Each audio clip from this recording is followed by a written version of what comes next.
ser sincero com vocês, eu falei isso no primeiro episódio, no qual a gente gravou sobre as lendas urbanas mais voltadas ali pro Sudeste, que a minha relação com lendas urbanas é um pouco conturbada. Eu não gosto muito desse assunto, porque eu acho que é um conteúdo muito raso, assim. Eu gosto de ensinar, eu gosto de começar o podcast no minuto 50, depois de um contexto histórico de 2 horas e meia. Mas lenda urbana ainda é um negócio que as pessoas se interessam muito, e tem muita gente que gosta de compartilhar algumas coisinhas. E lembrando a todos que temos esse projeto de comentar de lendas urbanas regionais também. Não vai ser nesse momento, a gente vai falar sobre lendas gerais que acontecem Brasil afora, ou que ganham aí o mundo, né? No sentido de mundo de Brasil, né?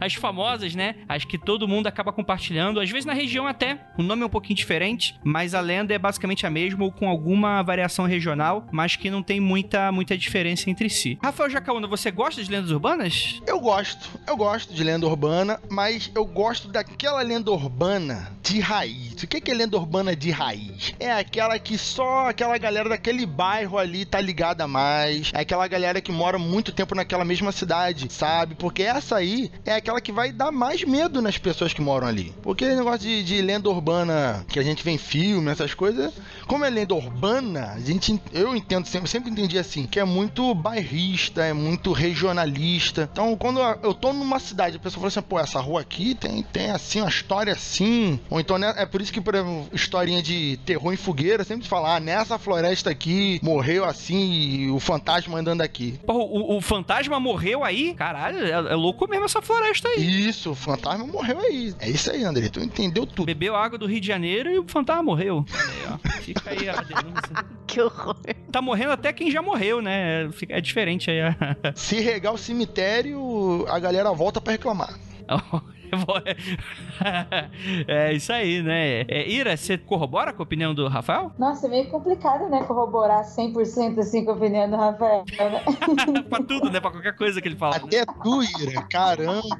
O André eu aceito, não tem problema, mas até você. Desculpa, Rafa, que foi oportunidade. Eu nunca sou engraçada, então eu aproveitei. Nossa, ó, falar de lendas urbanas, né? Eu adoro lendas urbanas. Eu tenho várias lendas urbanas e as que eu mais gosto, gente, são as de igreja. Gente, olha, são muito boas, sabe? Além dessas que a gente vai falar aqui, além de exemplos que nós vamos dar aqui, ainda tem aquelas lendas urbanas que acontecem com a gente, com os nossos amigos também. Dessas que eu quero falar um pouquinho. Corrobora também, Juliana? Além de corroborar, vou dizer pra Ira, pra ela ficar mais feliz, já que ela gosta de lenda urbana que tem a ver com igreja, eu estudei num colégio de freira, né? Eita, rapaz. Olha o que deu errado aí nesse caminho aí, hein?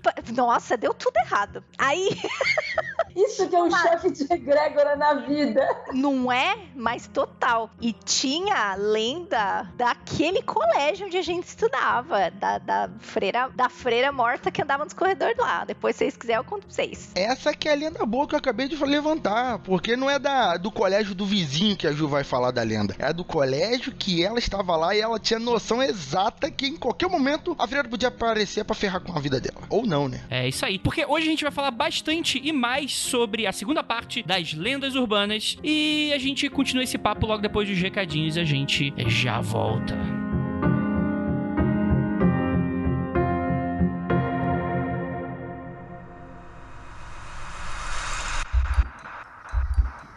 Não há nada de errado com o seu áudio. Adentramos agora através dos seus sentidos. Estamos preparando você para o que vai acontecer nos próximos minutos. Além do que conhece por tempo e espaço, o contato com algo além. Não conte para ninguém e nunca olhe para trás, pois este é Mundo Freak Confidencial.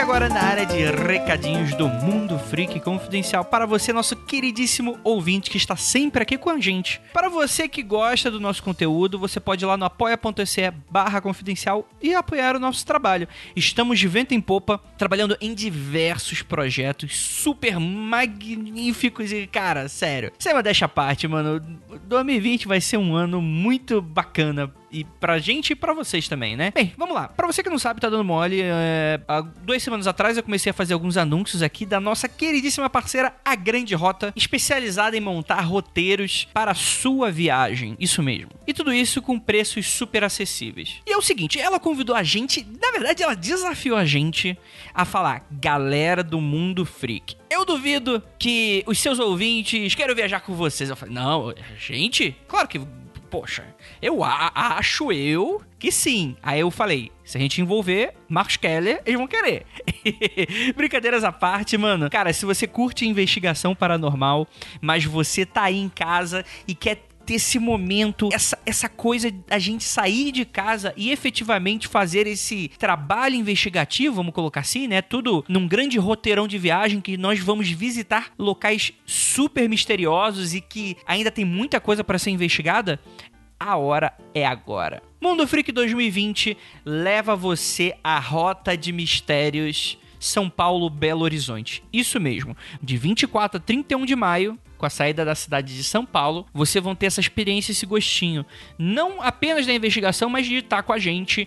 E, enfim, a gente vai fazer um trabalho em conjunto. Nós vamos visitar a cidade de Varginha, vamos fazer ali um passo a passo de tudo que aconteceu. A gente vai para São Tomé das Letras e tem uma parte super mística dessa aventura. A gente vai para o Museu da Loucura, lá de Barbacena. Vamos para uma mina de ouro, lá de Ouro Preto. E vamos terminar essa viagem no FIC de 2020, o maior festival exclusivo de quadrinhos aí do Brasil. Isso mesmo que vocês acabaram de escutar. Não vou dizer mais nada, você vai entrar agora no site da A Grande Rota, agranderota.com.br/Mundo Freak 2020, tudo junto, ou então entra aqui no nosso site no mundofreak.com.br e no post desse episódio vou deixar o link para vocês acessarem, em um banner lá bonitão, e aí você vai lá, você vai ver os detalhes da viagem, você vai ver as datas. E você vai ter lá no finalzinho, você vai ter um formuláriozinho que você preenche. Você já consegue pegar ainda mais detalhes com A Grande Rota. E, enfim, vai ter muita coisa legal. Então, galera, aproveita porque, mano, vai ser muito irado estar com vocês nessa. Vai estar eu, vai estar Ira, vai estar Marcos Keller. E a gente vai fazer uma viagem fantástica. E agora... Você já morou sozinho e escuta passos durante a noite? Tem certeza que alguém mexeu na comida da sua geladeira e deixou a porta aberta? Já chamou o padre para benzer, mas não havia nenhum fantasma? Você já namorou com um psicopata gênio maluco que quer vingança após descobrir a fórmula da invisibilidade? Dia 27 de fevereiro estreia O Homem Invisível, uma reimaginação moderna do famoso clássico personagem O Homem Invisível, do filme de 1933, que faz parte dos clássicos monstros da Universal, que foi aquela série de filmes de terror, fantasia e thriller que foram feitos entre os anos 20 e os anos 50. E claro, se tornaram clássicos do cinema, como Drácula, a Múmia e por aí vai. Sério, eu tô bastante empolgado com esse filme porque além de ser um terror, que é de uma história clássica, super readaptada e reimaginada para os dias atuais. E mais empolgante ainda é saber que ele é produzido pela Blumhouse, responsável por sucessos como Corra, o Get Out, o Halloween, o filme novo de 2018 e Infiltrado na Clã, concorrente do Oscar do ano passado. Galera, o filme estreia agora, dia 27 de fevereiro, e sério, o trailer ele é assustador. Você imagina uma pessoa te perseguindo, obcecada por você, uma pessoa completamente perigosa e que só você tem certeza que ele tá lá. Cara, que ideia fantástica, que ideia genial. E ainda, protagonizado por Elizabeth Moss, uma queridinha aí dos filmes e séries de TV, que tá fazendo bastante sucesso. Então, mano, a produtora só faz filme competente, os atores são demais, e a Universal tá trazendo aí mais um clássico pra você. Não tem como você sair do cinema sem ter gostado desse filme. Cara, a tensão do trailer é tanta que parece que dá pra cortar ela com uma faca, sério. Eu tô muito empolgado pra assistir esse filme no cinema, acho que vocês estão percebendo. E por ter tudo a ver com o Mundo Freak, esse tipo de temática mais de thriller sobrenatural, a Universal chamou a gente pra falar sobre. Então, marca aí, save the date, dia 27 de fevereiro em todos os cinemas, O Homem Invisível. Usem a hashtag O Homem Invisível para comentar nas redes sociais e vamos criar aí um burburinho que, cara, que projeto fantástico. Então pegue a sua pipoca e... Tem alguém aí? Oi? Ira, já chegou em casa? Não. Ah, meu Deus do céu, o gato. Então, corre pro cinema, dia 27, que estaremos lá.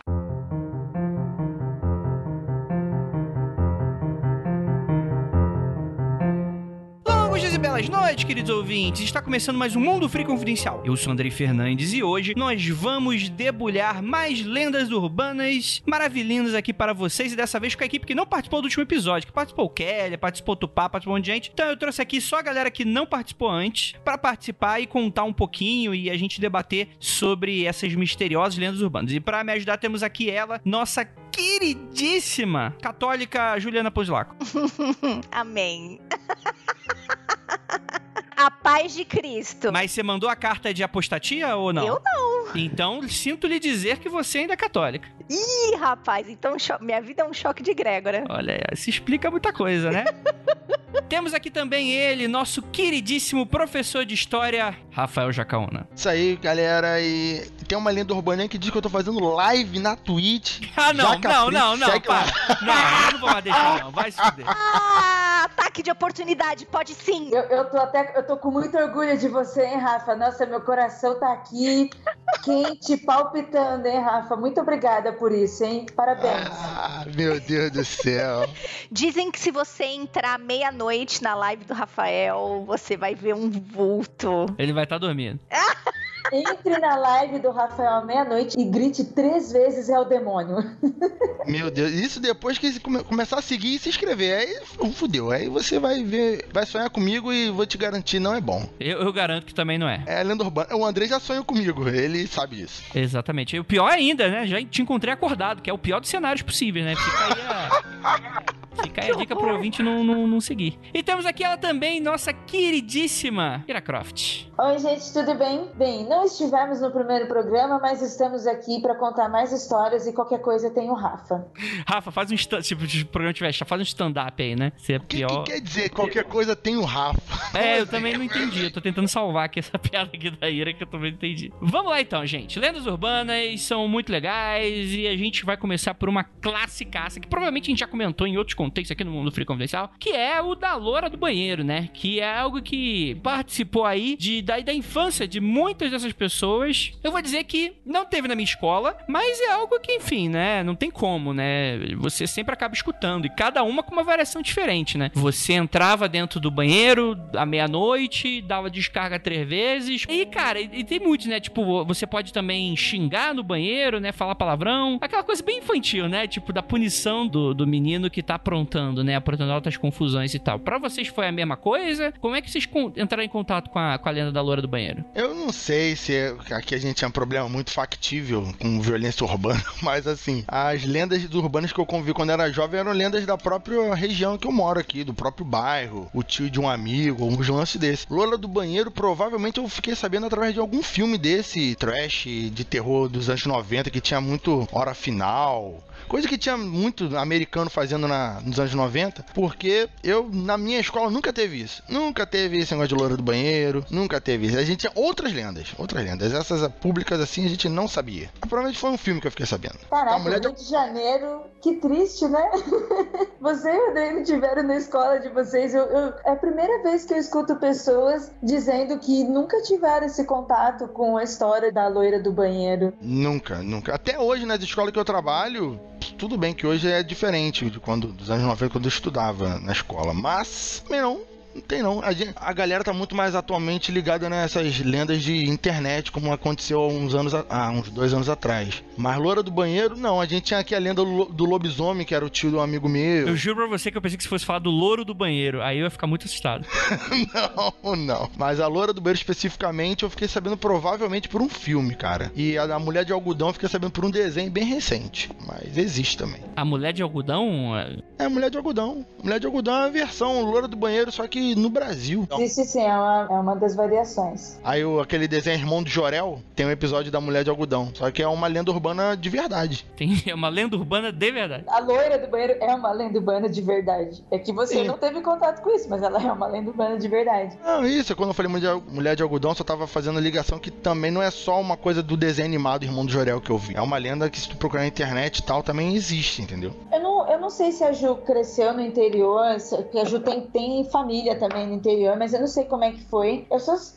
Não tem como eu dizer que não tive, porque eu já falei várias vezes aqui no Mundo Freak de várias outras lendas urbanas, até mesmo lá do interior. E não seria menos ter a loira do banheiro, pois ela foi sim marcante na minha infância. Eu me lembro assim desde a primeira série e na escola pública. Eu sei que a lenda urbana da loira do banheiro lá na minha região, isso é muito de escola pública. Em escolas particulares não existem isso. As crianças de escola particular não tem esse tipo de lenda urbana. Mas compensação na escola pública, principalmente que eu não sei como que estão as escolas hoje, a maioria que vocês que são professores, não só o Rafa, mas além da Ju e os nossos outros investigadores, professores têm mais contato com isso, mas eu me lembro que as escolas que eu estudei, tanto no interior quanto até mesmo aqui em São Paulo, quando eu morei quando eu era criança, elas eram bem degradadas, sabe? Assim, eram carteiras muito velhas, quebradas, aquela coisa de escola pichada, sabe? Uma coisa bem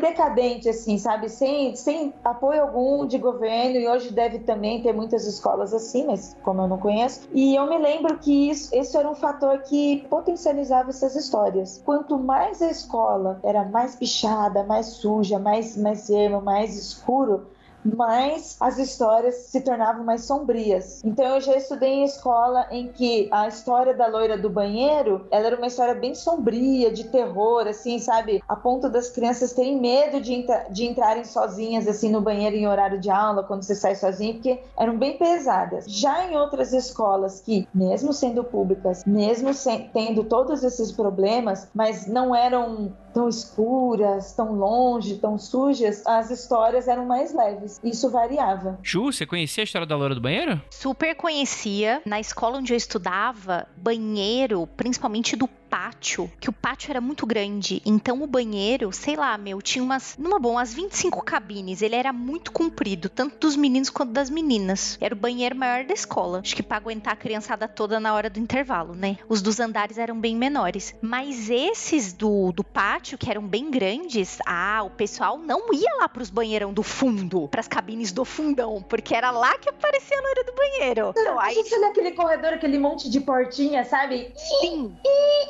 Balançando, que medo. É exatamente isso. Então, às vezes ficava, tipo, uma fila de aluno nos primeiros, e aí todo mundo falava, vai pra lá, que lá tem. Não, então, pra lá tá muito pra dentro. O pessoal não ia muito pra dentro, não. Mas eu conheci, e na minha escola também rolava o da loira no banheiro. A diferença era, no meu, eu não sei como era o de vocês, mas no meu, pra você chamar, pra você evocar a loira, você tinha que ir lá, dar 3 vezes a descarga, aí você saía da sua cabininha, ia pra frente do espelho, escolhia um palavrão ao seu gosto, falava 3 vezes o palavrão, e aí ela iria aparecer do seu lado esquerdo no reflexo do banheiro. Essa era a versão que rolava na minha escola. Eu não sei qual era a versão que rolava na escola de vocês. Era parecido? Ju, você ousou fazer o teste? Então, vou falar pra tu que eu dei as descargas, mas que eu só falei uma vez, fiquei com cagaço, não completei.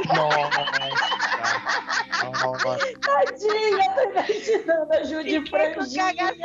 Não completei. É engraçado que essa da descarga eu não conhecia assim, apesar que eu conheci já durante quase adulto, né?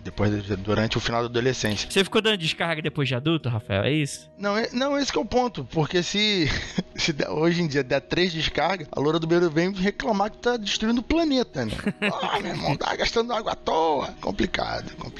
A Ira fez? A Ira não disse que fez. Nossa, Rafa. Então, eu tinha muito medo da loira do banheiro. Não só da loira do banheiro, mas outras lendas urbanas que se tinham em relação à escola pública. E uma das escolas que eu estudei, ela tinha assim... Era muito sujo o banheiro, sabe? Tipo, muito velho, muito destruído. Então eu já tinha medo de ir nesse banheiro pelo aspecto dele. E aí... Toda vez que eu tinha que ir sozinha em alguma coisa, eu não tinha muita coragem de ir sozinha nesse banheiro, não. Então eu já pensava assim, pô, esse banheiro já tá todo fudido. A gente tá todo fudido. Você acha que eu vou chamar um fantasma pra vir fuder mais a gente ainda? Eu tinha muito medo. Então eu não fiz esse teste. Nunca tive coragem de fazer. Entendi. Eu acho que eu passei muito do time quando foi comigo e tal, né? Mas assim, a loira do banheiro é uma lenda que ela tá disponível aí em diversas culturas, né? Inclusive as suas variações internacionais, né? Por exemplo, na versão norte-americana, a referência à rainha Mary I da Inglaterra, né? Que aí aqui ficou conhecida como Maria Sangrenta ou Maria Sanguinária, né? Por isso, Blood Mary, né? Que dizem que foi uma mulher a Mary, né? Que foi executada há mais de 100 anos por ser uma bruxa, mas que há histórias mais recentes envolvendo que a moça teria, na verdade, morrido mais recentemente em um acidente de carro e ficou com a face completamente desfigurada. E com o preconceito que ela sofreu, ela vendeu a sua alma para o diabo para conseguir se vingar. De quem? Não sei. Não sei. De quem tava rindo da cara dela? Talvez, né? E aí você tem muito dessas variações e tal, né? A história da educação e dos métodos pedagógicos traz algumas informações importantes sobre essa lenda. Alguns historiadores do processo educacional apontam que a lenda tenha sido mais fortemente pregada em nossa cultura no final da década de 70, e justamente importada aí dos Estados Unidos, né? Se espalhando para todo mundo. Para evitar que os alunos saíssem da sala a todo instante, dispersando a atenção, os professores mencionavam essa história. Então não foi uma lenda entre alunos, foi uma lenda entre professores pra deixar a criançada puta. Puta não, tipo, com medo, né? Pra não ficar no banheiro enrolando. Pra ir pra aula. Faz todo sentido. Eu vou botar... Caraca, eu vou colocar essa lenda lá na escola agora. Porque eu vou te contar, hein? Isso é um problema real. É um problema verídico na escola.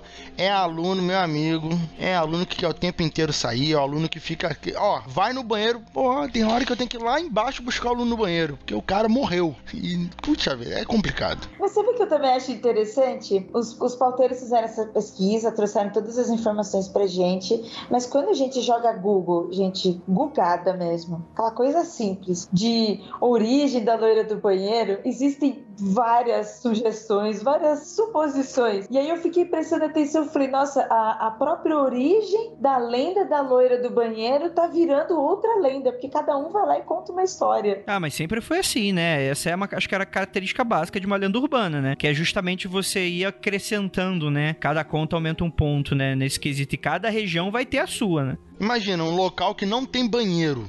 Tem lenda do banheiro? Tem loira do banheiro? Não tem. Tem um buraco no mato no fundo de casa. Tem a loira do matinho. Tem a loira da casinha.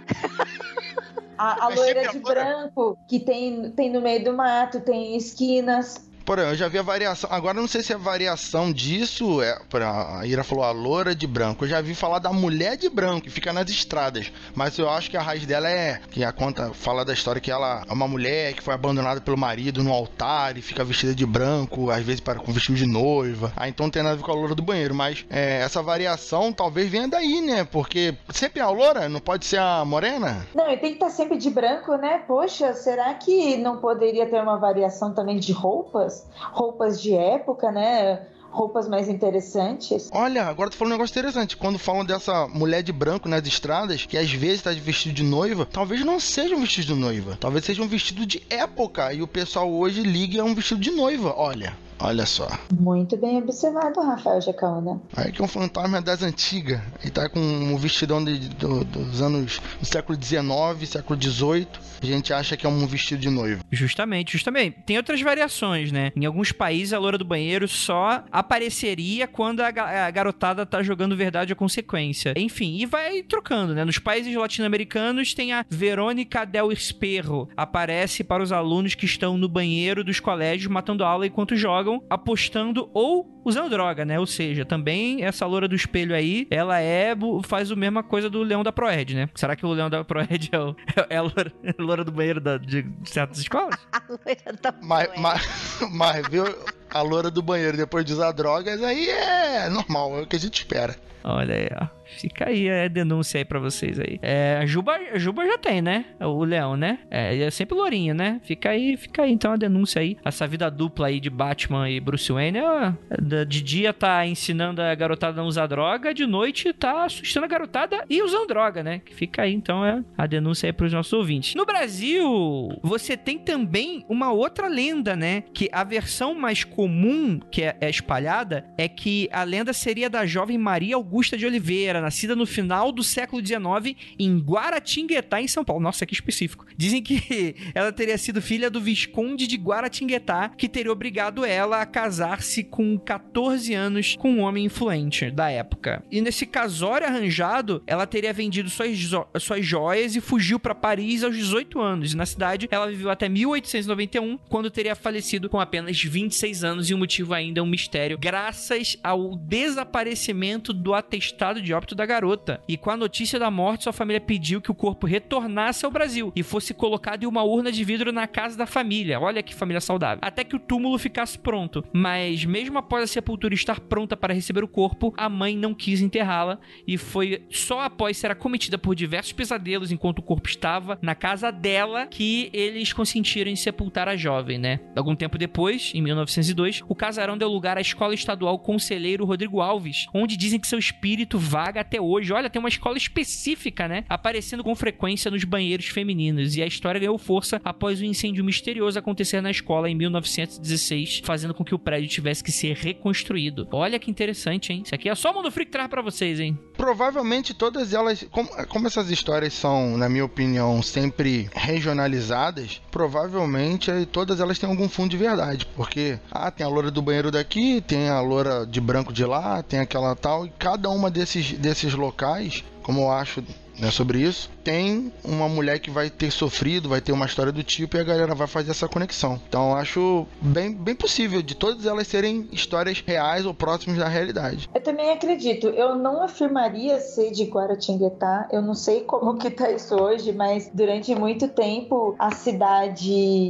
não sei, tentou patentear, sabe, que a loira do banheiro era de lá, tal, e não tinha conseguido. Como é que você patenteia uma assombração? Então, exatamente, como que você provaria que foi criado aqui? Mas eu também acho interessante que, como o Rafa falou, essa regionalização é real pra eles, assim como a loira do banheiro lá em Registro é real pra mim, é real pra minha região, sabe? Do jeito que eu ouvi quando eu era criança, do jeito que foi contada, para nós ele de um jeito. E isso sem contar em diversos outros lugares no Brasil. Eu gosto dessas variações, gosto de conhecer essas histórias, gosto como elas são adaptadas para suas regiões. Mas eu também acho um pouquinho, né, você ter um título desse que foi criado em tal cidade um pouquinho estranho.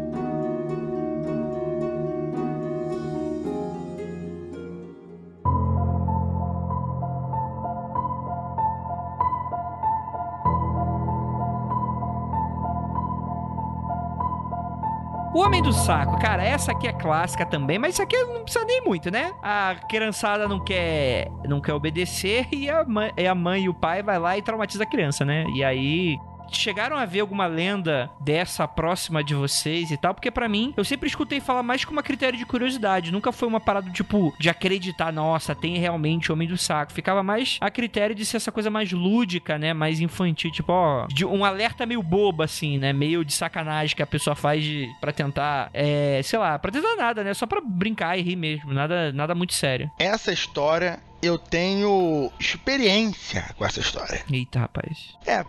Inclusive eu estava comentando ontem com a Tabata sobre a criação dessa história com a Tabata e com minha avó. Porque a minha irmã, a minha irmã tem alguns problemas, tá? E ela era uma jovem muito problemática, muito problemática. Ela era muito indisciplinada, muito barulhenta. Minha mãe não podia negar nada, que ela gritava, esperneava, caía no chão, se debatia. E minha mãe ficava tipo... A minha irmã parecia que estava sendo torturada com requinte de crueldade, enquanto ela só tinha falado assim, não. Minha irmã começava um escândalo colossal que escutava-se pela rua toda. A minha vizinha, falecida Dona Raimunda, infelizmente, né, morreu de idade, né, idade avançada, doença, enfim, ela...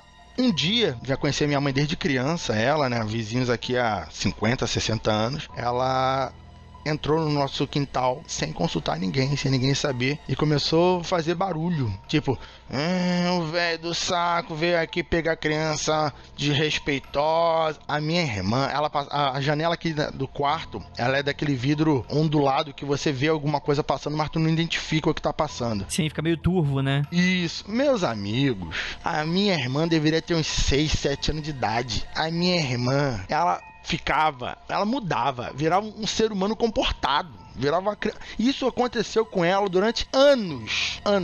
Só tinha dois modos de fazer minha irmã parar de gritar sem usar nenhum tipo de violência física. Era o meu tio olhar pra ela e falar: você está fazendo bagunça, Gabriela? Ela parava, limpava a lágrima e falava: não. Filha da puta. E assim permanecia. E meu tio nunca gostou um dedo nela. E a outra era a dona Raimundinha aparecer na janela e falar que é o velho do saco. Ou a minha mãe falar: ó, eu vou chamar o velho do saco. Às vezes ela não acreditava. Às vezes a Raimundinha, de tempo em tempo, a vizinha tinha que aparecer na janela pra ela saber que o velho do saco existia. Porque ela, se ficasse muito tempo sem aparecer, ela falava: ele foi embora, ele não volta mais não. Aí se ela aparecesse, ela se comportava de novo. Então assim, essa lenda de crianças mal comportadas e o velho do saco faz o comportamento, eu presenciei durante anos na minha casa. Anos. A minha irmã foi parar com essas bagunças quando já tava com 17, 18 anos. Então assim, não, 17, 18 anos não, mas uns 15 anos que ela demorou crescer até uns 14, 15 anos pra ela parar com esse show todo dela aí. Então assim, o velho do saco é uma história que funciona. Eu recomendo, mas depender de casa a casa, cada um sabe da sua família. Mas que funcionava. Então, putz, a minha mãe me assustava com o homem do saco. Por quê?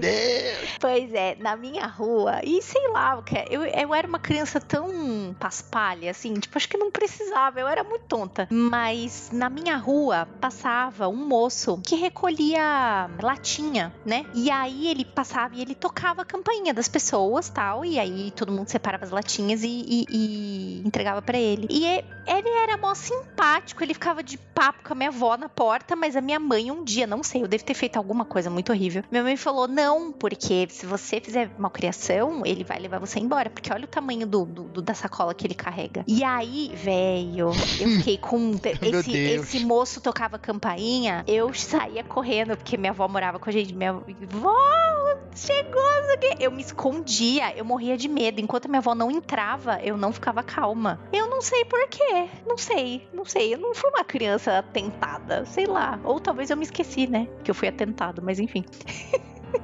Rapaz, quem lembra é tua mãe que sofreu na tua mão, né? Aí ela lembra.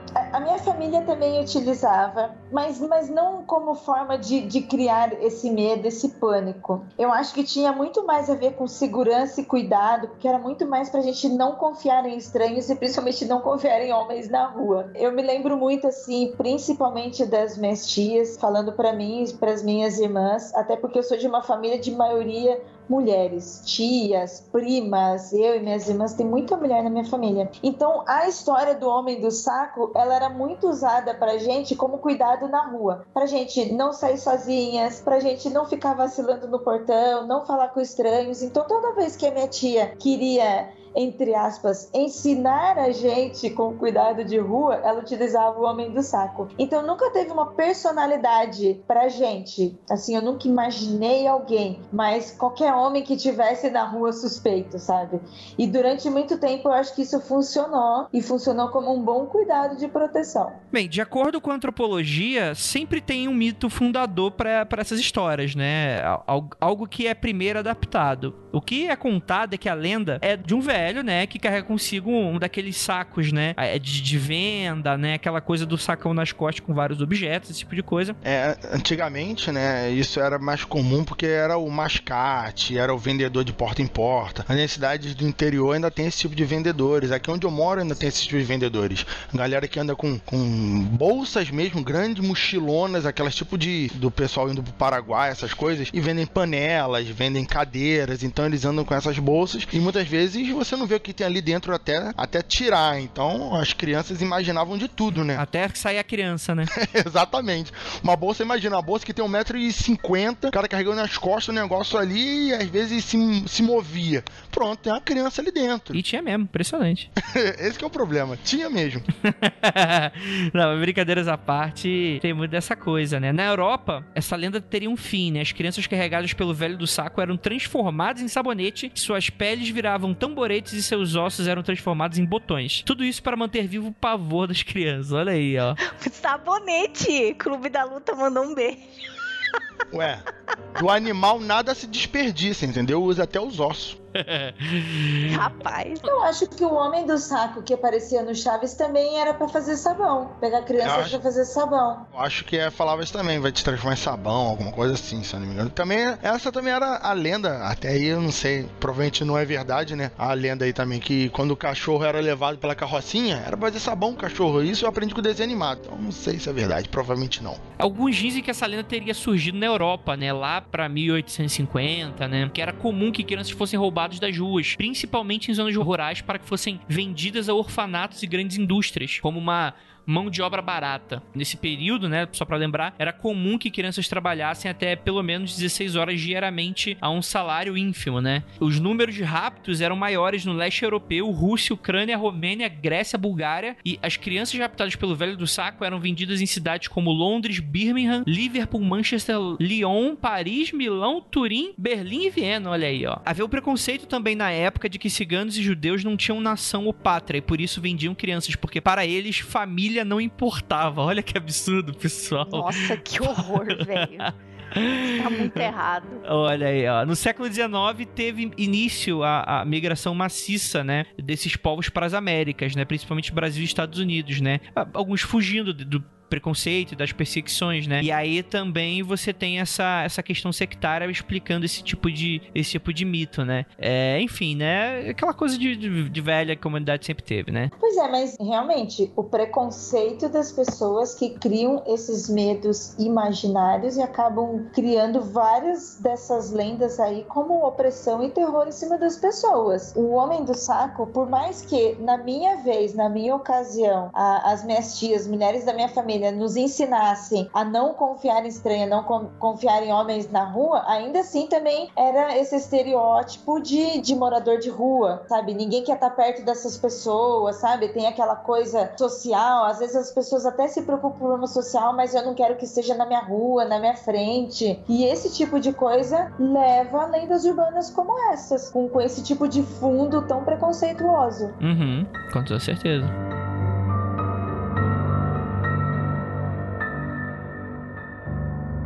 Bem, você tem essas lendas também envolvendo doenças, né? Como, por exemplo, a AIDS, né? Que ali, final da década de 80, início da década de 90, começava a criar esse terror social e essa fobia social com relação...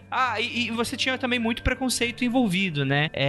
Você tem aquela famosa lenda do rapaz que entrava no cinema, sentava-se e sentia a espetada, né? Que seria aí alguém tinha deixado de propósito uma agulha infeccionada e, enfim, né? E você tinha aqueles papelzinhos, assim, com bilhete, né? Bem-vindo ao mundo real, agora você também faz parte do mundo da AIDS e coisas assim, sabe? Nossa, super dramático ainda, né? Exatamente, né? E assim, alguns casos reais envolvendo esse tipo de coisa, mas aí claro que você toma aquela proporção de histeria que passa a não fazer mais tanto sentido, né? Por exemplo, tem alguns casos reais, né? Em dezembro de 1996, no estado da Louisiana, nos Estados Unidos, um homem sentou numa agulha que estava na cadeira do teatro e, no entanto, não havia nenhum bilhete, nem tampouco o homem contraiu nada, né? Em 39, na cidade de Nova Orleans, surgiu um boato, talvez o precursor dessa lenda, recomendava-se a garotas terem cuidado com o homem da agulha. Essa pessoa entrava no cinema sempre acompanhada de um ou mais ajudantes e procurava jovens sozinhas, enfim, para sentar um do lado do outro ao lado de jovens, né? E cada um aplicava a injeção de morfina na jovem desprevenida. E quando a pobre jovem pegava no sono, não sei como ela não percebeu, ela era retirada no cinema e a partir daí jamais se tinha notícia dela. Na Austrália, na década de 90, um prisioneiro portador do vírus atacou um guarda com uma seringa e o guarda teria sido contaminado e morreu 7 anos depois do ataque, né? Enfim, você tem diversas pequenas lendas, né, com esse teor também muito de lenda urbana, né, de que você não tem exatamente uma comprovação para espalhar esse tipo de boato, né? Isso aí eu lembro que era muito comum, né? Mas, pessoalmente, assim, eu nunca... Isso já era mais aquelas lendas quando eu era mais adolescente. Eu, pessoalmente, não cheguei a acreditar em nada desse tipo de coisa, não, mas... Gente... Aqui em São Paulo, faz poucos anos isso. A gente tá 2020, deve ter sido 2014, 2015. Posso até checar isso aqui pra gente. Mas assim, um cara foi pego, acho que na estação Paraíso do metrô aqui em São Paulo, que é uma das estações mais movimentadas, assim, que mais tem gente no horário de pico, né? Acho que ela só não é mais movimentada que a Sé, mas pegaram um cara que ele andava no horário com umas seringas e assim, na época eu lembro que as pessoas foram investigar pra ver se tinha alguma coisa, mas ele tocou o terror no metrô.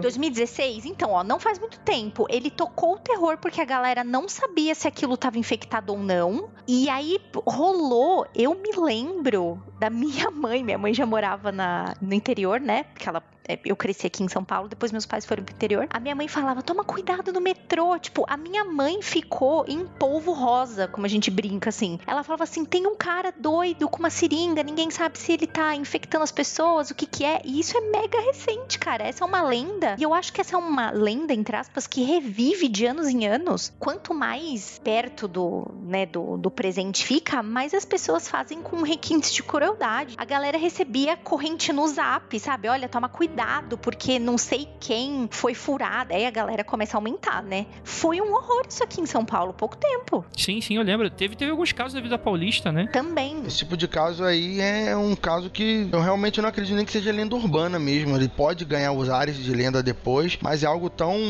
simples de acontecer, né? Não precisa de fantasma, não precisa de nada, precisa de uma pessoa perturbada da cabeça que tome uma atitude dessa, né? O mais louco é que, por exemplo, esse de 2016... que foi aqui em São Paulo, no metrô, na linha azul, o cara não tentava assaltar as pessoas, o cara não chegava falando, porque eu vou deixar todo mundo doente, ele simplesmente enfiava a seringa em alguém e saía, de boa, e a pessoa ficava com aquele bagulho espetado. Imagina a paura que dá nisso, porque... eu fiquei sabendo de anos atrás que tinha uma galera que ameaçava as outras, tipo, no assalto não tinha arma, mas vinha com uma seringa com um negócio vermelho dentro, que ninguém sabia se era sangue, e falava assim, ó, se você não me der o dinheiro, eu vou enfiar essa seringa em você e você não sabe o que tem aqui. Aproveitava da lenda, né? Era muito louco. Esse cara do metrô, ele simplesmente espetava as pessoas e saía, como se nada tivesse acontecido. Sim, pra causar, né? Não, mas assim, não é real, assim, a estrito senso, assim, acho que não tem nenhum caso, assim, nesse caso que alguém de fato chegou a passar uma doença na rua com esse tipo de ataque dessa forma, assim. Mas é claro que você tem essa coisa da lenda urbana do exagero, né? Então, se você tem um caso de roubo de órgão pra vender no mercado negro, é claro que, tipo assim, toda a rua da casa vai ter um vendedor de órgão e que você tem gente pegando na balada, gente que acorda e tal, sendo que, enfim, né? Tem muitas maneiras de se conseguir, né? Eu não boto minha mão no fogo, não, eu não confio nessas coisas, não. Esse negócio de sequestrar pessoas para vendas de órgão, pra mim não é só lenda, não, mano. São umas maluquices aí que acontecem. Olha só, já que a gente tá falando de coisas muito sérias, potencialmente reais, aconteceu ano passado aqui no Rio. Não sei se ficou sabendo em São Paulo, não sei se o André ficou sabendo pela família, que uma criança morreu aqui no Rio porque ela foi envenenada. Ela recebeu uma bala. Ela tava com a mãe, sim. Uma senhora, né, entregou uma balinha pra filhinha dela, uma garotinha pequena, acho que 5 anos, sei lá, 4 anos. Ela comeu a bala e a criança, cara, horas depois ela foi internada, gravíssima, e morreu. Um dia depois, aparentemente, ou muitas horas depois, enfim. Tem pouquíssimo tempo isso. Uhum. Foi ano passado. Então, assim, quando a gente tá falando de histórias, lendas urbanas envolvendo essa maldade de roubo de órgãos, ou de gente que entra em parafuso, fica doida e tá com AIDS e quer passar pros outros e tal, eu não duvido não, cara. Eu não duvido que isso aconteça de aplicações diferentes em vários lugares do mundo constantemente, sabe? É triste demais. Hein? Nunca aceite doce de crianças estranhas. Acho que é o contrário, né? Nunca aceite doce de estranhas crianças. Olha aí, eu falei o contrário, eu sou burro demais. Eu ia contar uma outra lenda urbana, já que tipo o Rafael terminou triste, eu ia contar uma outra. Bem, como eu comecei esse programa falando que eu adoro lendas urbanas cristãs, de igreja, parará todo, né? Quando eu digo de igreja, tanto de igrejas católicas, igrejas evangélicas, que assim, onde se tem o maior número de pessoas, né, de população assim, numa religião. Eu não estudei como a Ju assim, mas eu sei que todas as minhas amigas que estudaram têm várias lendas, né? Porque entra em vários ambientes, mas eu sei de uma que é muito, muito de quebrada, muito de vila, e é lenda gospel, lenda evangélica, que, não, quem ouviu isso daqui você não esquece jamais, que é um jovem conseguiu comprar o carro, e aí ele encheu o carro assim de amigos, estavam tudo lotado o carro, eles iam pra balada, aí a mãe, uma senhora da igreja, missionária, diaconisa, chegou para o filho, filho, não faça isso, olha só essa bagunça que está no carro, vá com Deus. Aí o menino pegou e falou assim, Deus não cabe aqui, ele vai no porta-mala. Que doido. E aí eles sofreram um acidente e o carro capotou 500 mil vezes, e veio uma águia gigante, pegou, moeu o carro, jogou, um dinossauro pisou em cima, e aí o carro tá todo moído, mas no porta-mala, onde ele disse que Deus estaria, havia uma caixa de ovos com 12 ovos intactos. Qualquer pessoa que conhece crente ou já foi pra igreja conhece essa lenda urbana. Eu adoro essa lenda urbana.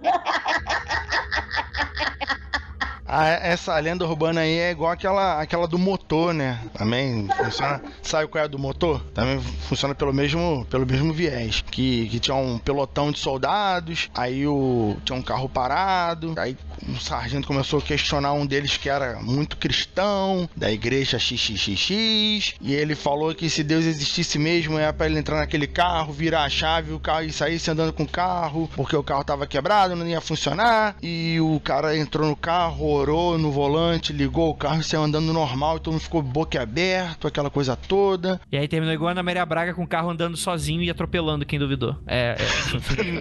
Não, quase nesse nível aí, né? Porque aí no final o cara saiu, porque vocês estão tão surpresos, o carro voltou a funcionar, na sorte o cara abriu o capô do carro e o carro tava sem motor. Isso não é nem lenda, esse é o típico do testemunho que o irmão deu na igreja. Recebi corrente disso em e-mail lá no começo dos anos 2000. Olha, o correio era o zap da época, né? Correio, e-mail. Então, e uma coisa muito legal que se tem de lendas urbanas cristãs é que ela coloca, da mesma forma que a religião faz, ela também coloca toda a responsabilidade ali no Deus, entendeu? Acontecendo ou não, a responsabilidade é sempre da entidade espiritual, Deus ali, pronto, é isso aí. Não, mas aí é dessa do Deus atropelando e mandando a águia de Mordor pra matar os moleques, eu acredito. Tem na Bíblia, as crianças zoaram ali, o cara carequinha ali, chegou o urso a mando de Deus e matou as crianças, olha. Isso aí é verídico. Nossa, que cara carequinha. Ué, não tem uma passagem bíblica de que as crianças zoaram que o cara era careca e veio um urso, saiu da caverna e matou as crianças? Agora eu tô sabendo do que você tá falando. Mas não tem essa passagem? Eu não lembro não, essa eu não lembro não. Pior que tem. Agora, olha só, agora fudeu, tô abrindo bibliaonline.com. Agora fudeu, olha aí, ó. Vixe. Aqui, ó. Eu não sei qual é que é aqui, ó. É a passagem Reis, né? Do Elias. E aí você tinha as criancinhas, né? Quando voltaram para Eliseu, que estava em Jericó, esse disse-lhes: não vos disse eu que não fosseis? Os habitantes da cidade disseram a Eliseu: a cidade está muito bem situada, como pode ver o meu senhor, mas as águas são mais e tornam a terra estéril. Eliseu disse-lhes: trazei-me um prato novo e ponde nele sal. Eles lhe trouxeram. Eliseu foi à fonte, deitou sal nela, dizendo: eis o que diz o Senhor, sanei essas águas e elas não causarão mais nem morte, nem esterilidade. Ficaram as águas sadias e ainda são, segundo a palavra que o Senhor tinha dito por Eliseu. Dali subiu a Betel. Enquanto ia pelo caminho, saíram da cidade alguns rapazes e puseram-se a zombar dele, dizendo: sobe, careca, sobe, careca. Caralho. Eliseu, voltando-se para eles, olhou-os e amaldiçoou-os em nome do Senhor. Imediatamente saíram da floresta 2 ursos e despedaçaram 42 daqueles rapazes. Dali se retirou para o Monte Carmelo, de onde voltou para Samaria. Caiu o alerta aí. Meu irmão, chamar o cara de careca. Caralho, imagina hoje. Não, quer nem. Caraca, chamar. Meu Deus, ser careca era tão ofensivo assim que. Caraca, gente. É, rapaz. Eu vou anotar isso aqui. Quando me chamarem de careca, eu vou falar: o urso vai te comer. Olha, se você manda quando a criançada mandar vai, careca, sobe, vai, sobe. Pra te zoar, você manda os ursos comer os caras. E Deus vai atender. Enfim, vamos à frente.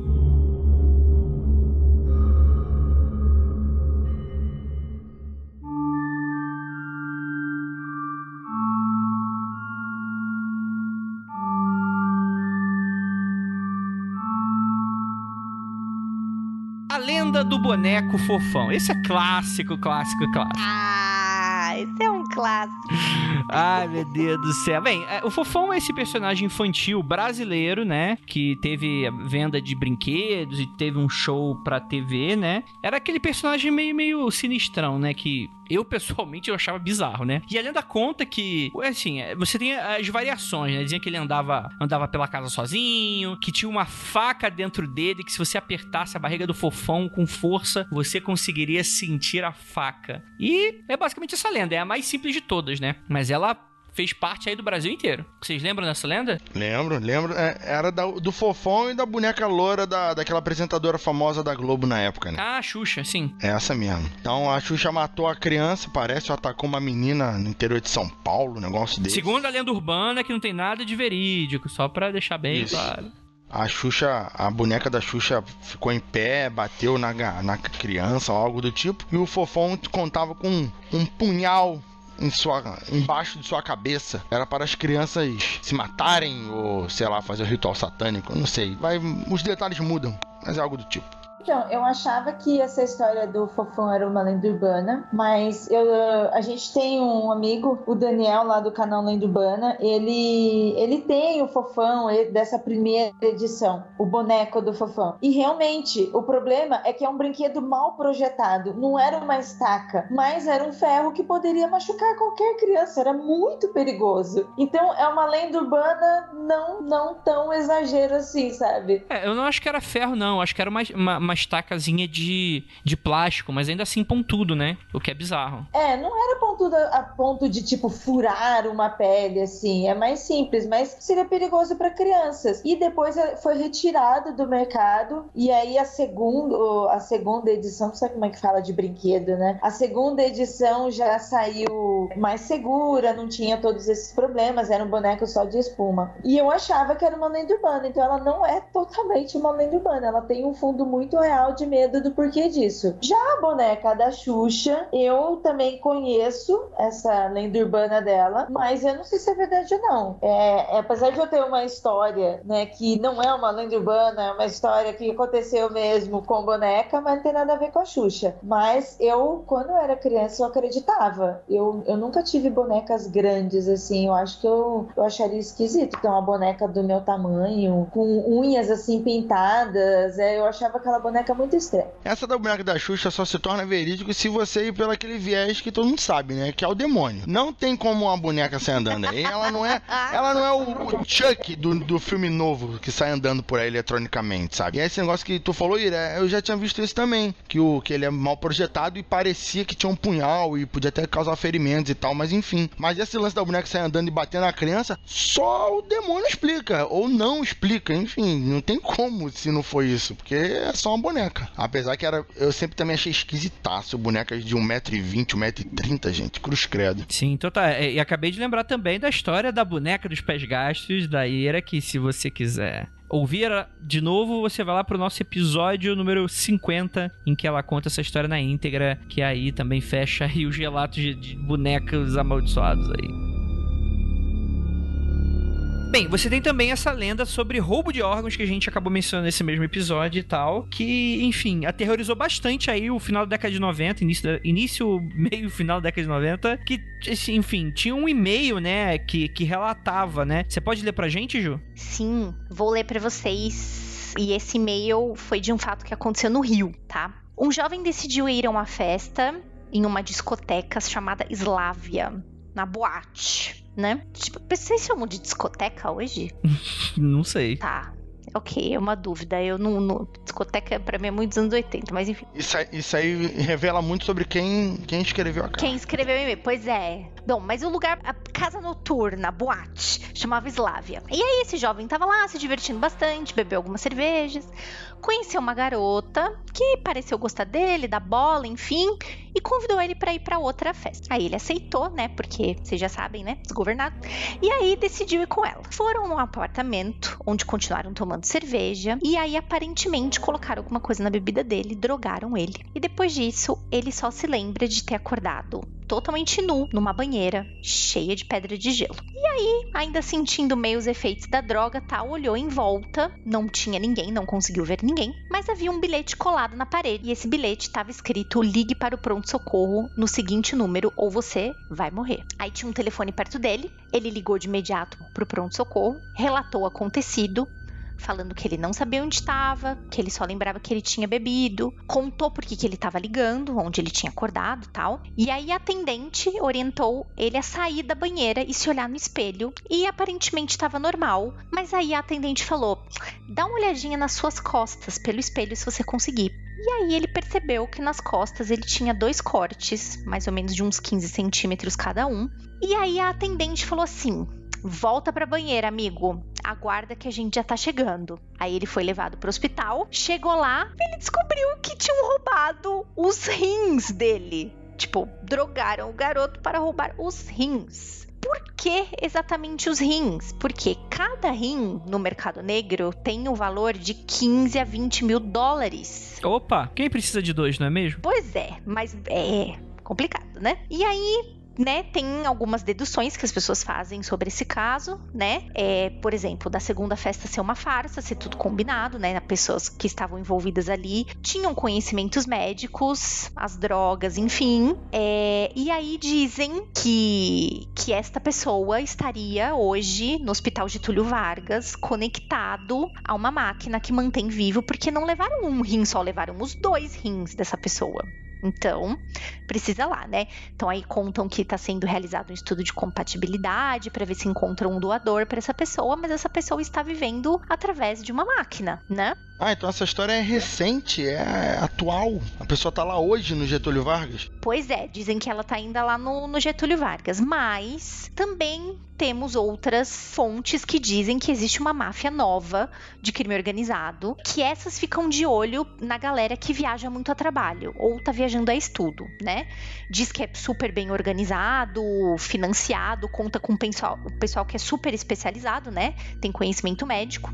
Age em grandes cidades, o pessoal fala que mais no Rio e em São Paulo, e tudo começa quando a pessoa vai no barzinho, enfim, sai pra fazer alguma coisa à noite. Uma pessoa se aproxima e começa a bater papo, e aí a próxima cena a pessoa acorda num quarto de hotel, de novo na banheira, só consegue lembrar que estava conversando, tomando alguma coisa, e de novo encontra os bilhetes colados na parede para ligar para o pronto-socorro, né? E assim, o pessoal diz aí neste meio que isso não é farsa, não é conto de ficção, é real, que tem documentação sobre isso, e para as pessoas ficarem muito atentas, que existem médicos muito inescrupulosos que cometem esse tipo de crime, e que tem até Polícia Federal está envolvida nisso. Eita, rapaz. Enfim, espalhe no Zap, tudo desse naipe. Pois é, enfim, o que vocês acham? Eu acho que tá certo, tem que roubar mesmo. Eu acho que se tem 2, podia levar um, pelo menos. Levar os 2 é abuso. Assim, o problema dessa história é que é o seguinte, beleza, você vai ter um mercado negro que alguém pode vender e tal. Por que deixar o cara vivo? Quer dizer, em teoria, ele precisa procurar atendimento médico porque ele não vai conseguir ficar vivo durante muito tempo sem os 2 rins. Mas por que a pessoa não matou e pegou todo o resto dos órgãos? Só pegou os rins. É muito carinha de inventado, né? E eu não duvido que realmente existem esse tipo de coisa, assim. Mas eu acho que faz tão mais sentido... Fazer a limpa, né? Não. Eu acho que faz muito mais sentido pro mercado negro, que eu já escutei que realmente tem mais contornos reais, você ter aquela coisa de o órgão pro doador sumir no meio do transporte, saca? De alguém que já morreu, não você matar alguém pra isso, né? Porque é uma bandeira que tu tá dando só pra isso, né, mano? Entendi. Porque a pessoa o criminoso, ainda mais porque é um criminoso habilidoso, né? Tem que ter o conhecimento ali pra fazer a retirada correta e tal, tá se expondo de uma forma absurda. Porque você vai tirar o rim, vai tirar algum órgão, vai deixar a pessoa viva. Assim, se fosse pra levar esse tipo de lenda bem a sério, eu acreditaria mais se a pessoa literalmente sumisse e que quando o corpo fosse encontrado, esses órgãos mais transportáveis, todos tivessem sumido, né? Córnea, rins e por aí vai. Agora, sumir um órgão, deixar a pessoa viva pra testemunhar, falar quem tava na festa, deixar quem... Eu acho meio complicado por causa disso, porque se for pra tirar órgão, pô, será que aqui no Brasil a pena é tão diferente assim por assassinato, por tentativa de assassinato e roubo de órgãos, sabe? No final acho que dá quase no mesmo, ou a filosofia do criminoso é não matar, só roubar o órgão, sabe? O cara é o Zorro dos rins, né, mano? Ele deixa um Z no rim, sei lá, né? Tipo, não faz sentido nenhum, né? O cara, a ideologia dele é contra os rins. Não pode ter rim a pessoa. Isso aí não faz muito sentido, não. Eu até acho que poderia roubar outras coisas, mas não faz sentido o cara roubar somente um órgão, porque a filosofia dele só permite roubar. Matar é totalmente absurdo. Então, eu concordo com vocês que, assim, o fato de encontrar pessoas assim, depois de balada, assim, delas estarem vivas, que é muito mais fácil se ter, vender os outros órgãos, mas eu tenho muito mesmo de bebidinha, de viagens duvidosas, assim. Ah, mas por outros motivos, né? Não só aqui no Brasil, mas fora, eu tenho muito medo, porque eu acredito muito em esse tipo de tráfico de órgãos e, às vezes, tipo assim, realmente, o cara só quer um órgão e ele vai jogar meu corpo fora. Então, tipo assim, porra, eu não sei o que é pior, ficar inteira sem um órgão ou morrer de fato, sabe? Então, eu acho que, apesar dos exageros, o cuidado, neste caso, é sempre bom, viu? Ah, mas pra todo tipo de violência, né? Sei lá. E aí, casos reais de pessoas que colocam coisa na bebida pra fazer até outras coisas, né, mano? Então, você sempre tem que ficar esperto, independente se é por causa dessa lenda dos órgãos, mas tem muita outra coisa, né? Então, enfim, fique esperto, não aceite bala nem bebida de criança. Oxi.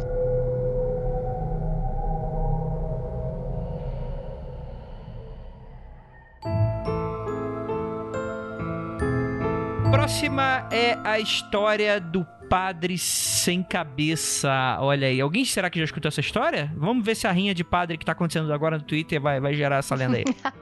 Tratava-se do Frei Antônio de Valdivieso, padre espanhol que em 1549 mudou-se para a pequena cidade chamada León Viejo. Nessa cidadela, o padre iniciou os trabalhos de apoio que visava defender os índios, estes que eram severamente maltratados pelos comendadores locais. O padre também passou a combater os ricos e poderosos, olha aí, ó, o padre comunista, numa marcha contra a corrupção que trouxe nova esperança aos fiéis e foi duramente perseguido pelo governador Rodrigo de Contreras, famoso por usar a crueldade para manter o poder. Mas o Frei Antônio não se deixava intimidar. Era a chegada de novos tempos e nova expectativa de uma vida digna para Leão Viejo. Não deu outra. Temendo perder suas regalias e ver cair o império de sua família por causa de um padre, os irmãos Pedro e Hernando, filhos de Rodrigo Contreras, logo trataram de acabar com a vida de Frei Antônio. E o Papai do Céu nem mandou os ursos pra matar os caras. Rendido na escadaria da própria igreja, não em mato fechado ou no meio da rua, foi na escadaria da própria igreja com a porta aberta para o altar que Frei Antônio recebeu a machadada, uma única que lhe arrancou a cabeça, rapaz, parece anime, fazendo-a rolar escada abaixo e acabando por cair no pequeno, mas profundo lago que existia à frente do templo. Meses depois do cruel assassinato, moradores de toda a região testemunharam as aparições de um vulto negro que caminhava nas igrejas protegido pela lúgubre escuridão da noite, até que uma dessas testemunhas teve o desprazer de ver o tal vulto de perto numa noite de dezembro e pôde constatar que se tratava de Frei Antônio Valdivieso, ou, para ser mais preciso, seu corpo decapitado. Agora eu gostaria de saber como a pessoa reconheceu o padre sem a cabeça. Fica aí a dúvida no ar aí, que parte do corpo... A roupa! Ah,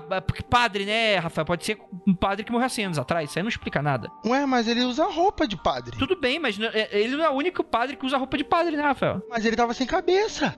Quantos padres sem cabeça deve ter por aí? Quantos padres que morreram decapitados naquela cidade, naquele local devem ter? Eu acho que só deve ter aquele. Tá, tudo bem, eu não tenho como contrapor essa colocação.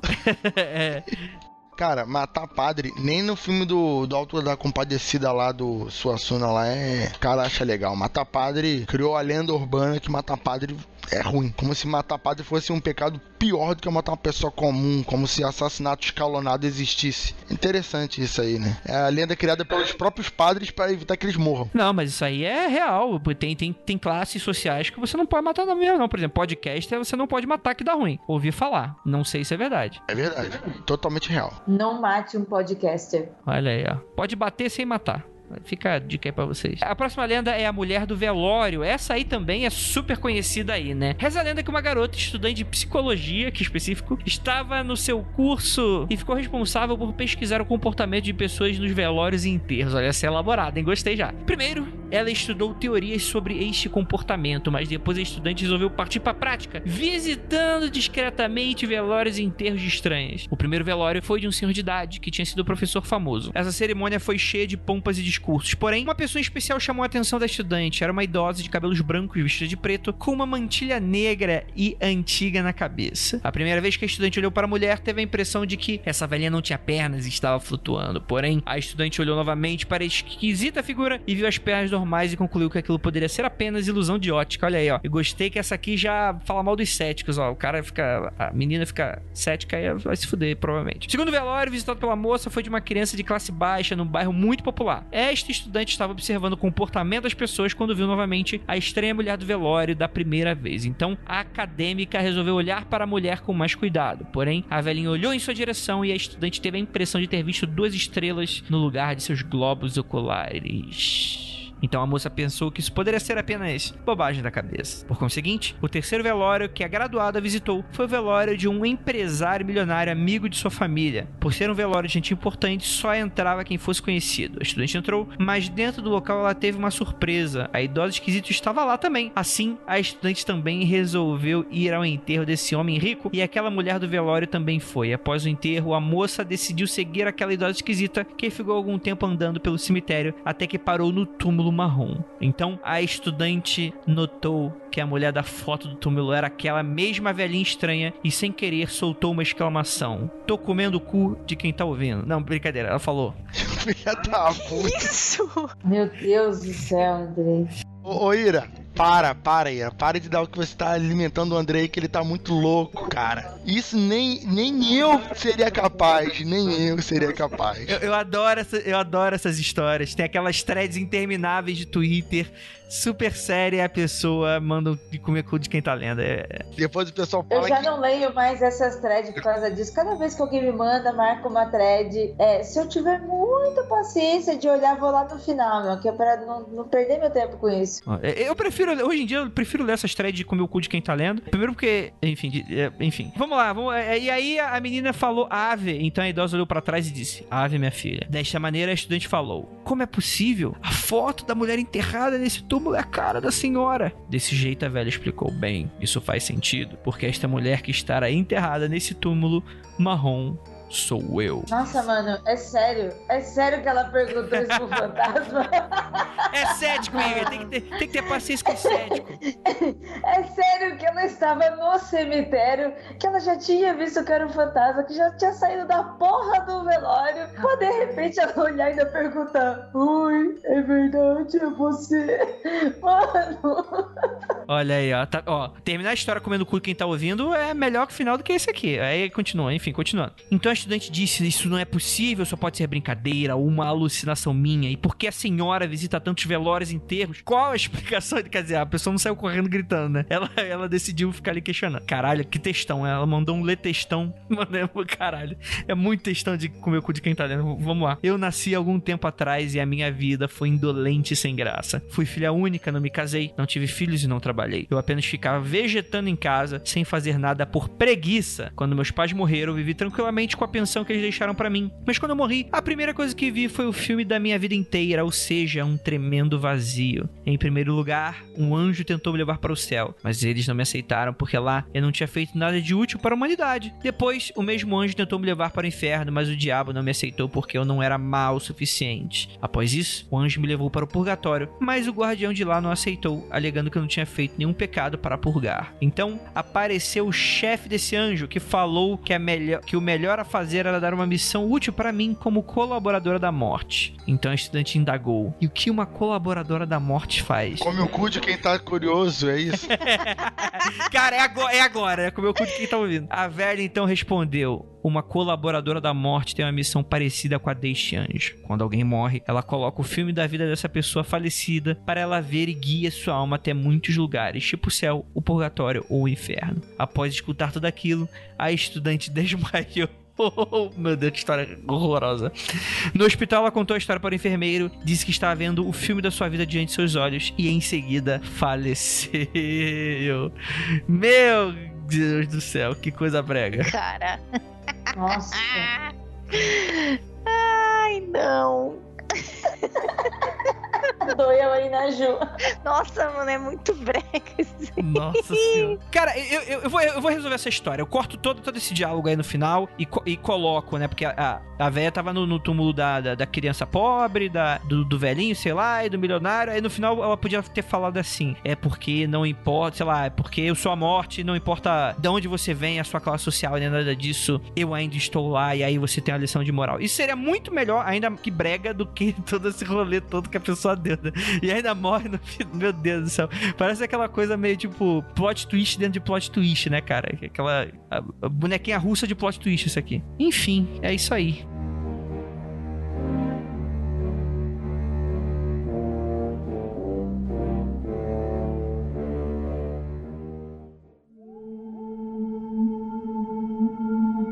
Vamos lá, contar a história da moça do táxi. Ela era chamada Josefina Conte e ela nasceu em 1915. Mas até hoje ela faz parte do imaginário popular de Belém, lá no Pará. Segundo uma lenda urbana, ela gostava de andar de carro e mesmo depois de morta, ela voltava ao mundo dos vivos para passear de táxi pela cidade. Os taxistas, sem desconfiar, levavam a falecida para passeios pela cidade e ao final ela os orientava a cobrar a corrida na casa de sua família. Caralho, que filha da puta que o pai pagava.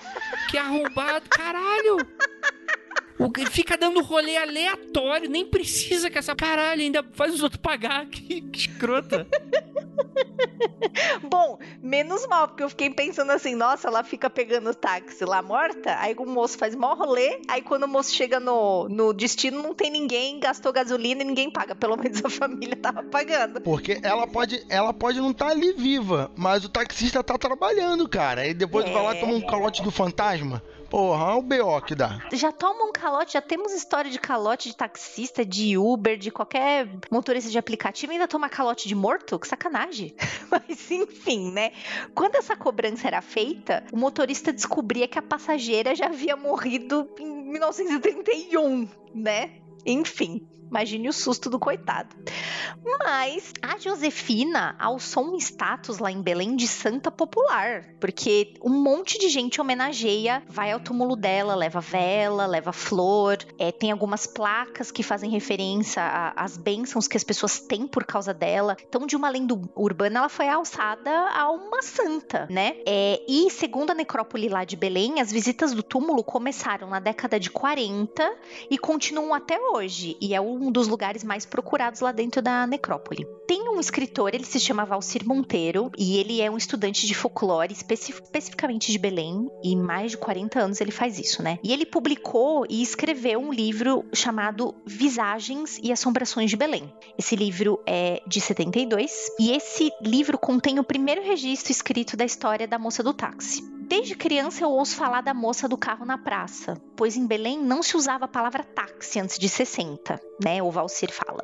E também, segundo ele, existem várias versões dessa lenda. Os trajetos variavam, tinha do cemitério para casa, da casa para o cemitério, e aí dizem ainda que na data do aniversário dela, Josefina pede para o taxista fazer uma tour pela cidade, porque afinal é uma data especial, né? Rapaz. A lenda da Josefina, pois é, pegando táxi, começou 5 anos depois da morte dela. A família estava almoçando normalmente quando um chofer de táxi bateu na porta para cobrar a corrida. Ele explicou que no dia anterior havia apanhado uma moça em frente ao cemitério, levou até a basílica. Ela rezou, pediu para deixá-la novamente no cemitério e cobrar a corrida na fábrica de calçados do Sr. Nicolau, que era o pai da Josefina. Quando o motorista descreveu a passageira, a família chegou a pensar que era uma das irmãs da Josefina, que tivesse ido ao cemitério para visitar, enfim, e não havia pago a corrida do taxista. O motorista ficou olhando para dentro da casa e apontou para um quadro, falando: é aquela moça ali que teve no meu táxi.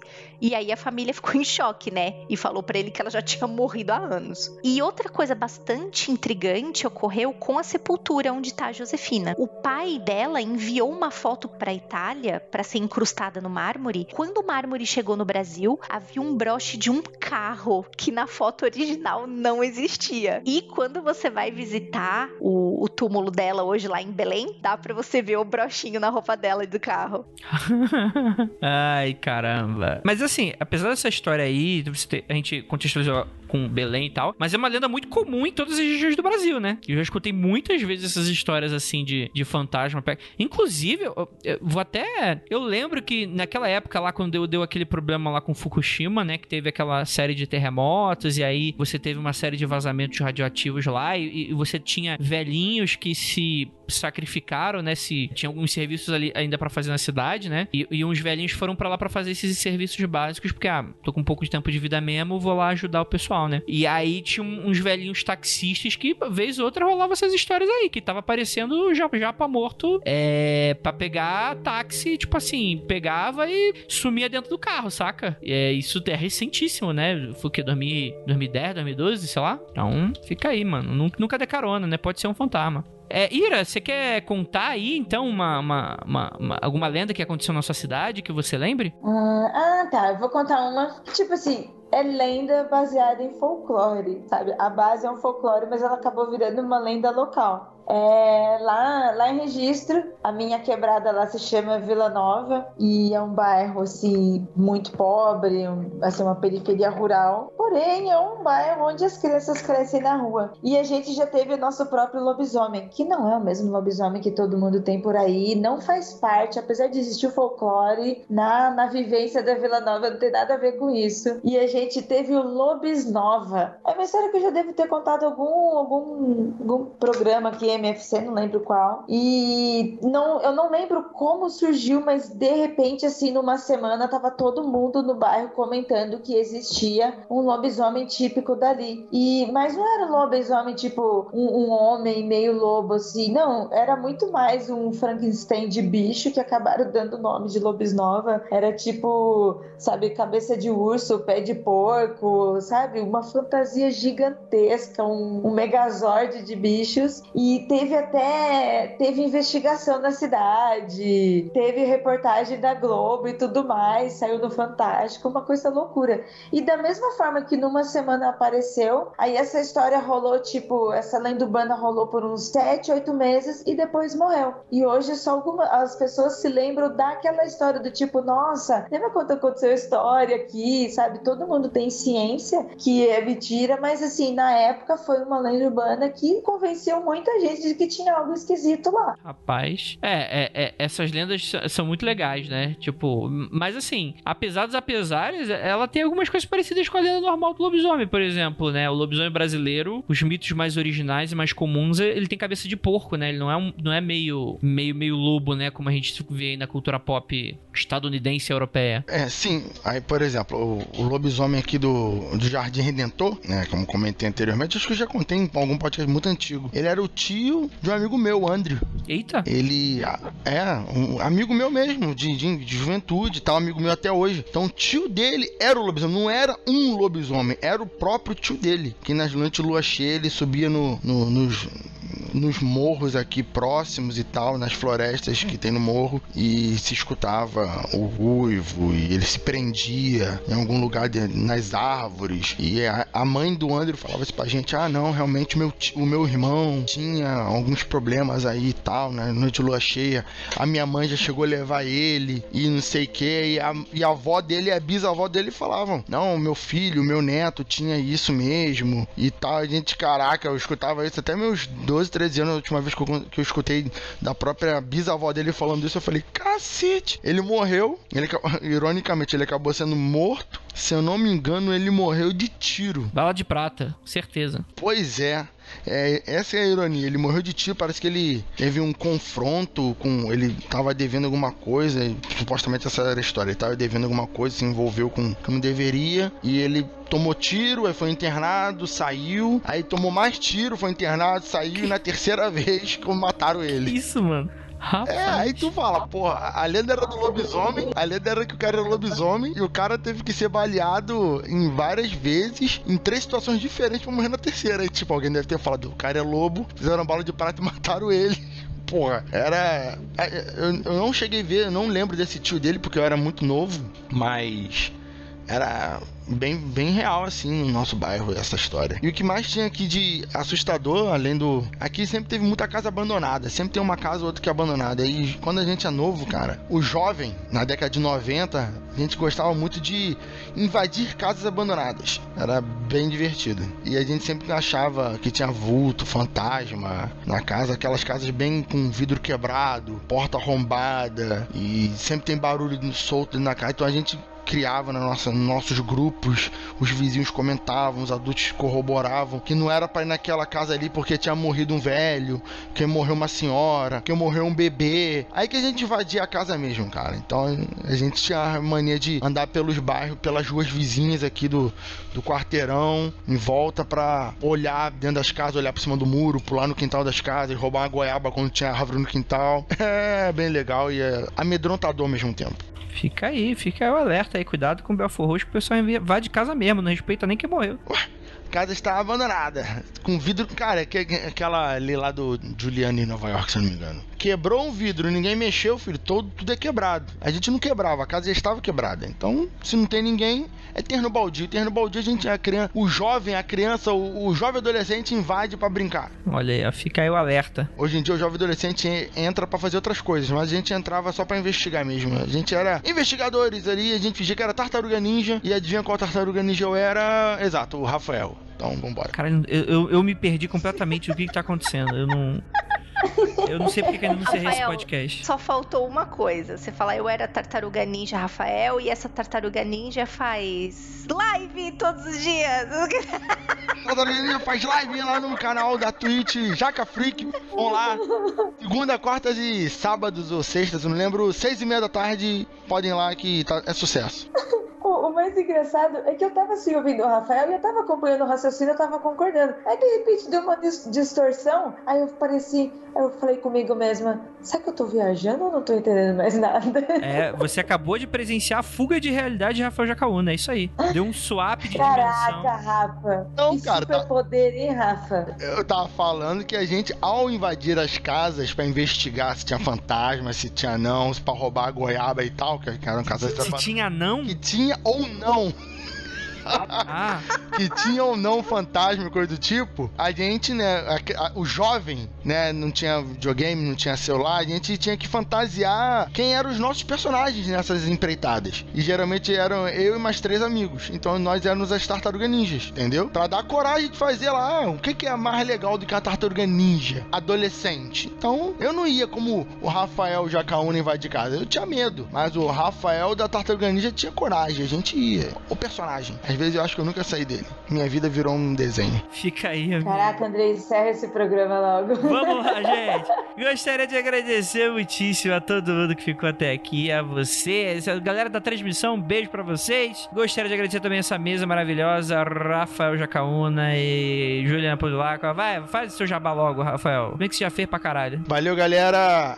Quarta, diz aí, apareça no Twitter, no Instagram, a gente divulga aí o dia das lives, a gente tá falando aí de ufologia, eu tô jogando um jogo sobre ufologia, tá difícil pra cacete, eu não sei se eu vou sobreviver à próxima sessão, mas a gente sempre fala sobre as teorias mais malucas de ufologia e conspirações, vamos conversar, trocar uma ideia e, por favor, não fique falando que eu vou morrer na live, eu fico muito triste e eu morro, mas apareça, twitch.tv/jacafreak. Tá bom. Tá bom, gente. Muito obrigado. E é isso. Não olhe para trás.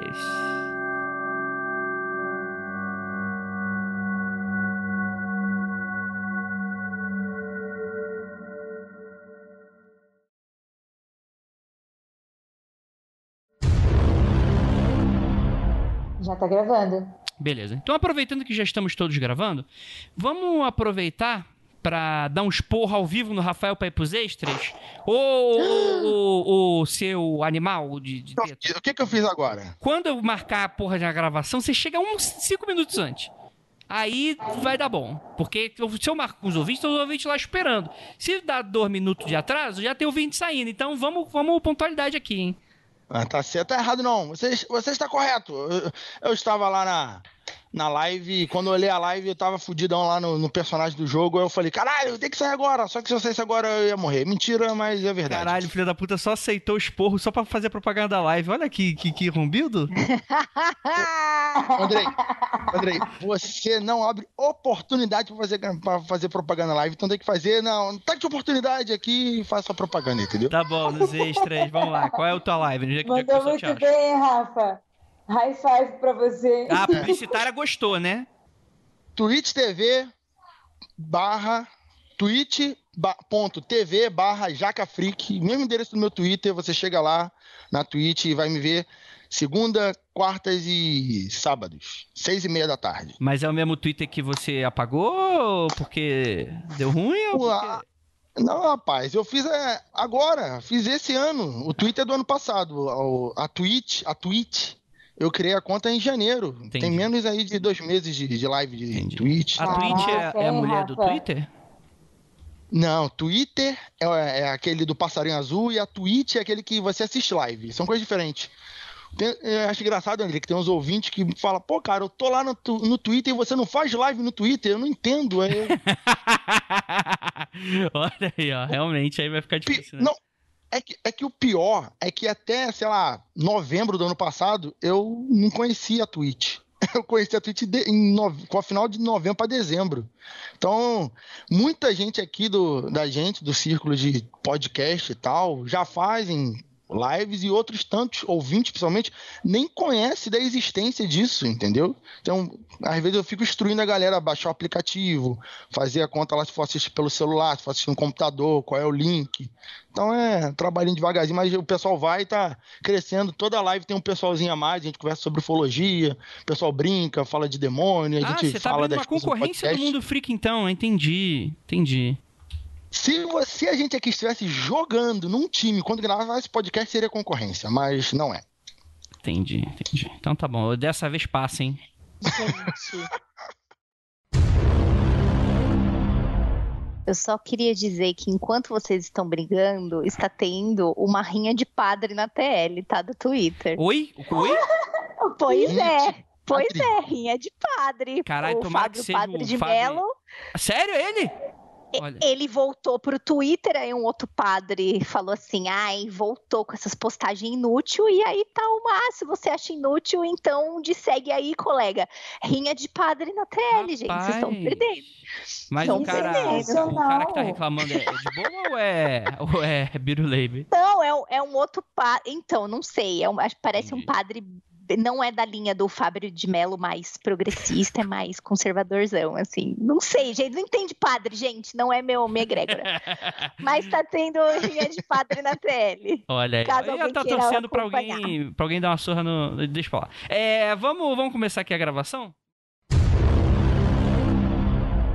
Não, eu fui brincar, fui zoar com o Rafa, aí eu perdi tanto a linha, porque eu não sei fazer piada, eu não sei ser engraçada. Eu perdi tanto a linha que, tipo, tudo que eu ia pensar depois voou da minha cabeça. Caraca, por que eu fui... Aí eu falando nervosa aqui, agora os ouvintes que estão na live vão saber disso, eu falando nervosa e na minha cabeça, caraca, o que você tá falando? Fecha essa boca, fecha essa boca. Eu me sinto assim 100% do tempo, tudo bem. Se acostuma. Eu fui zoar você e virei o Rafael. Socorro. Pai, não tô entendendo mais nada. Mas é assim que eu me sinto também, André. Hoje o casal tá se sentindo um pouco Jacaúna. Tá bom. Meu Deus. Ouvinte, socorro. Você que está aí assistindo a live, socorro. Vai todo mundo aqui terminar virando o Rafael. Oh, meu Deus. Credo. A Ju não, porque a Ju fez escola católica, ela tá imune. Olha aí, ó. Começa estudando escola Olha. católica, termina torcendo pra rinha de padre. É isso aí. É a denúncia às Se escolas tem uma católicas. coisa que eu não tô imune. Esse programa foi muito doido, hein? Muito doido. Nossa, O André... Não, eu dei... Nossa, no início eu dei uma viajada e depois o Andrei. Cara, quando o André mandou aquela lá de Comer cu de curioso, sei lá. Eu falei, cara, onde que eu tô, velho? O que tá acontecendo com o Andrei? O que tá pegando? Não tô entendendo. O Andrei tá muito feliz. Tô O feliz. Andrei não é feliz assim. mundofreak.com.br